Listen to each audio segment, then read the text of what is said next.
So today we are going to learn about speeches. In your life, you'll have to give many speeches.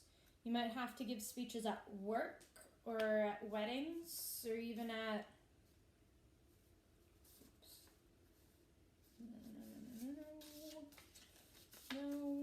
and freeze. We have all seen it. Someone gets up in front of a crowd to give a speech and it is a disaster. We have a twinge in our stomach. It's painful to watch. And you just want to get up there and help them, but you can't.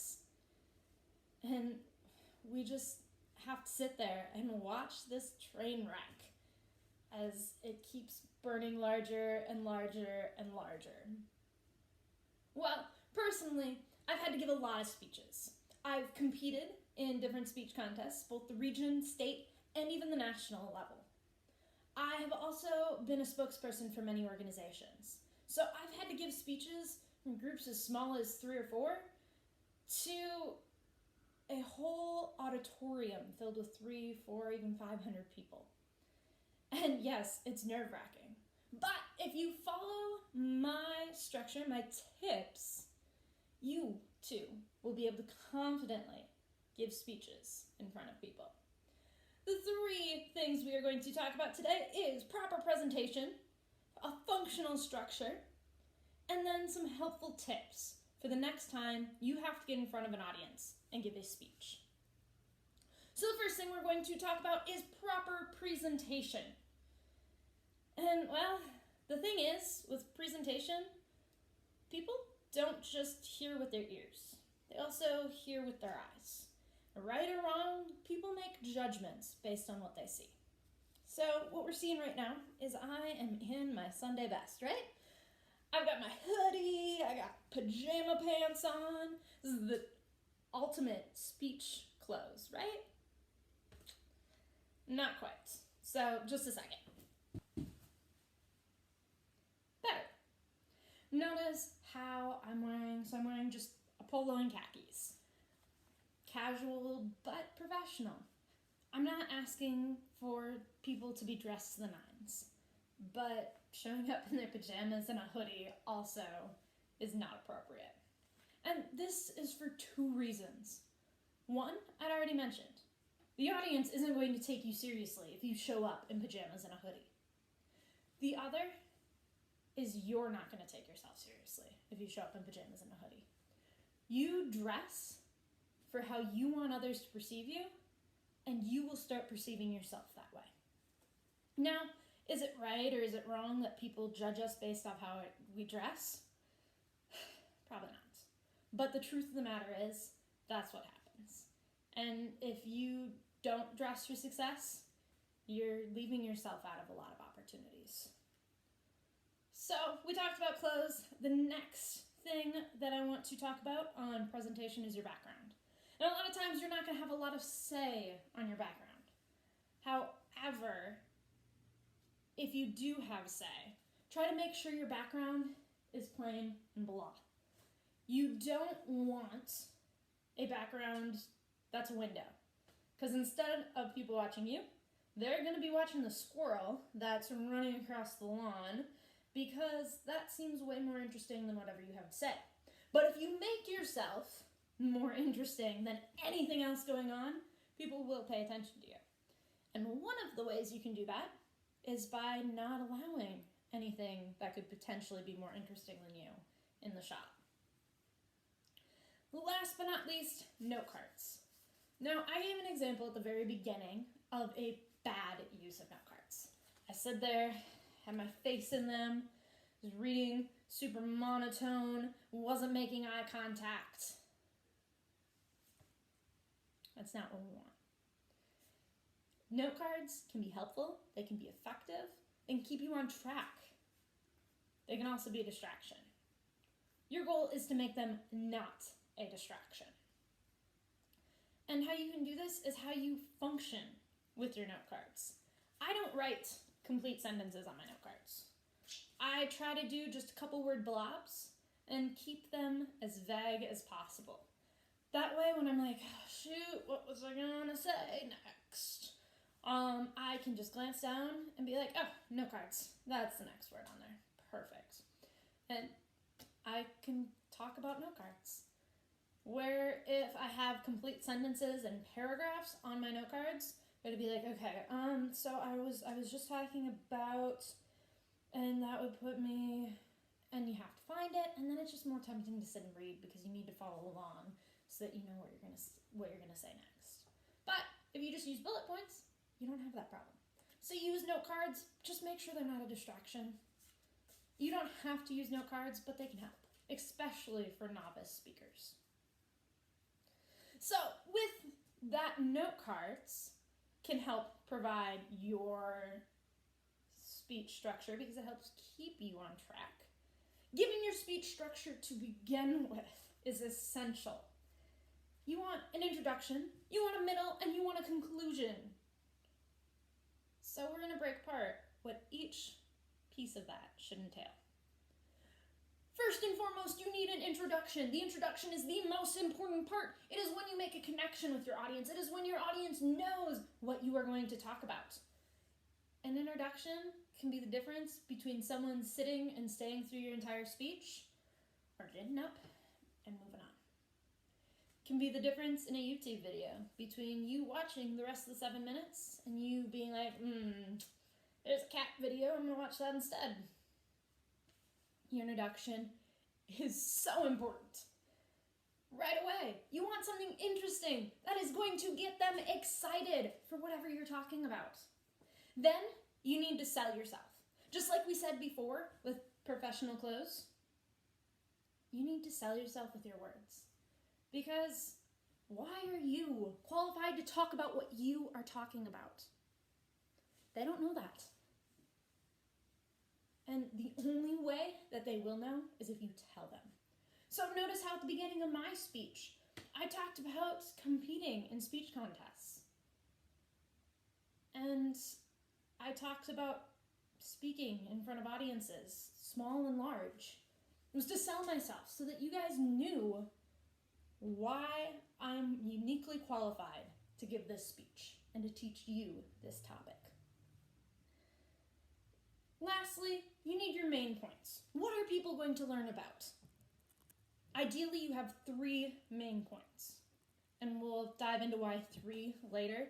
But 3 main points so that as people are listening to your speech, they can kind of follow along and be like, okay, so we've got structure, we've got presentation, where are we going next? Because the more those main points can be repeated, the more likely people are to remember them. Next, we have the middle. The middle is the meat. Those main topics are dived into and explored. If you don't have a solid middle and you just keep repeating those main points over and over again, yes, repetition's important, but you need tips and pieces within those main points. Otherwise you're like, yeah, okay, so why is presentation important? Presentation is important. Yeah, but why is presentation important? Because presentation is important. No! Give those reasons why. Explain. This is your chance in that middle. And last but not least, we have the conclusion. I've always struggled with the conclusion because how do you have this amazing topic that you've just talked about for 5, 10, sometimes 15, 20 minutes, and now you've got to wrap it up in just a couple of sentences? It's hard. But it's important. Otherwise, you just have a, hey, check out this thing, it's really cool. And no, really, okay, now what? The conclusion provides that now what? It reviews those main topics, those 3 key points, and then tells you where to go from there. And if you don't have it, it just, you say in a bunch of words. And people stand up at the end and go, okay. Give a call to action. So last but not least, we have our tips. Helpful tips and tricks to make sure that your next speech is a success. We're going to go through 3 of them. First one is personalize. You need to personalize your speech. What this means is it's your speech. You're not reading off a teleprompter. You're not sitting there conveying information somebody else told you. You are telling your story. So make it personal. Tell stories. Build a connection with your audience. Make eye contact. Smile. Remind them you're human too. The more that connection you can bring in, the more likely they are to say, wow, they were a good speaker. I've been brought to tears with some speakers that I've heard. And those are the ones that stay in my mind. Those messages are the ones I remember. I'm not saying every speech needs to make you cry. But if I didn't see my speaker as human, and I didn't connect with him or her in that way, I wouldn't have had the same response that I did. Next, we've got visual prompts. Now, in this speech, I used my clothing and I used note cards to show good and bad examples. But you might want to show charts, graphs. You might want to show a physical item that you are demonstrating how to do something with it. It might be showing how to change oil, something like that. It's important to have something that the audience can connect with. But you have to be careful because it can also serve as a distraction. So I mentioned the note cards, how important they are to help keep structure, but how much of a distraction they can be. I talk with my hands all the time. You may have noticed, hopefully you've noticed, because I talk with my hands a lot. If I talk with my note card hand, I am suddenly waving a white flag. And it is so distracting. So, the important thing is to be aware of your item. Yes, it's there. Yes, it's serving a purpose. But if you're waving around white flag, now it's detracting from the speech. You want it to add to the speech, not detract. So, my last tip for you is the rule of threes. If you go through this speech, you'll see a lot of examples of this. For whatever reason, our brain really likes the number 3. And anytime you're making a list, 3 is a really good number.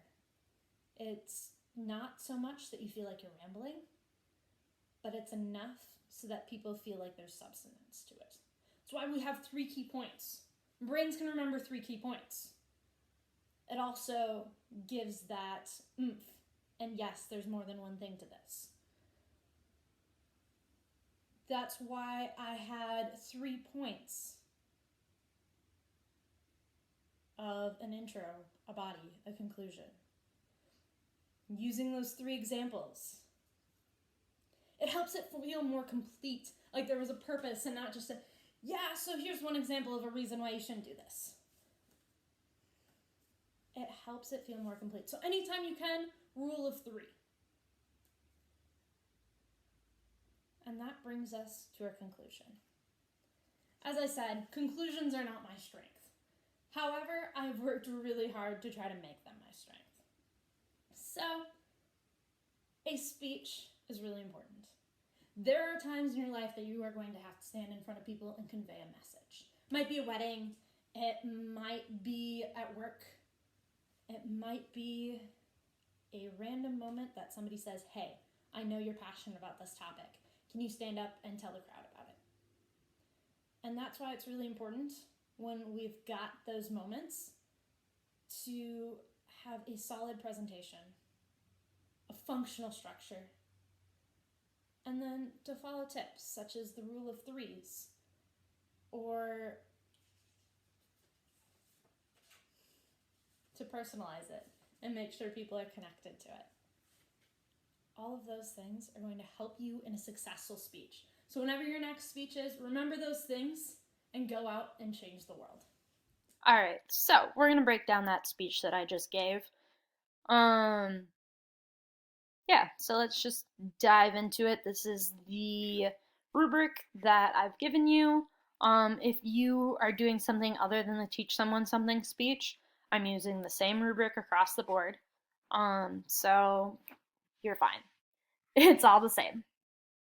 So to start with, introduction and conclusion. To meet standards, you need to have a clear introduction that previews the topic and conclusion that wraps up the speech summarizing key points. And that's what I did. Previewed the topic, summarized key points. But also, I tried to have sort of an interest approach. I made that awkward speech and tied that into some experiences that people may or may not have had. So you want some sort of intention getter and a call for action in the conclusion. Next time that you have to make a speech, use these tips so that yours can be flawless. Some sort of call to action in that sort of way. So in this case, I would say that exceeds standards. To get 100%, remember you have to be in this category. So, use of visual. Now, normally I would say clothing and note cards cannot be a visual. So I would be like, nope, that doesn't count, 0. However, I did use it to enhance the speech. I'd maybe give a couple points for that, but ideally you're using some other visual that makes sense, that enhances the speech and is not just something that is there. So I did okay, not great in that category. As far as structure goes, clear beginning, middle, and end, with transitions between ideas is what puts us in that exceeds category. So that means having that first of all, second of all, and then those sorts of words. Professionalism. Sweatpants, leggings, ripped jeans. I was wearing sweatpants to start, well, pajama pants, but sweatpants to start with. But they were there to play a role. That is the wrong role. They were there to play a role. So points for that, and I did switch to professional clothing.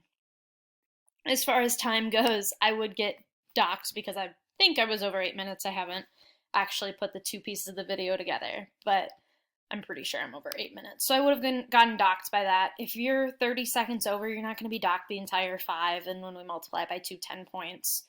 It'll be probably for over, it'll be a point every 30 seconds for over, you'll get docked. And for under, it'll be a point for every 10 seconds under. You really got to hit that 5 minutes. Ideally, you stay below that 8, but you really have to hit that